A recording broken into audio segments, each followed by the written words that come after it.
台北风台已经过几啊天咯，高雄的山区哦，阁有上百户失电，其中南马社上侪户，主要是因为连外道路阁还未通哦，在地人员只会当用行的入去部落，嘛无大型的工程车，所以干来当靠人工去抢修。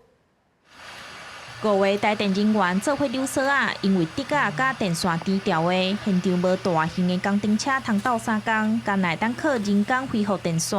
因为风台离开要1礼拜啊，高雄南马社阁有部落到达油源失电，虽网目前物资无欠缺，居民已经8天无电通用，因毋嘛会当量早复电。部落叫南沙路，他们目前是电是还没有供应。所以他们的网络目前还是不行。我们的电力还有通讯，还有水，所有都完全停了快1个礼拜。因为这个风台造成南马社连外道路台29线放弃，电火条啊嘛互大水冲去，大型的工程车拢无法度入去部落。台电人员是爱工具行路入去事故的地点，靠人工的方式抢修电线。南马社为原本的4000多户停电，抢修到达剩72户。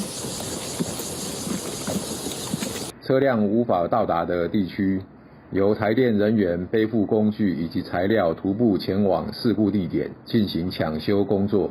于29日下午复电逾90%电力。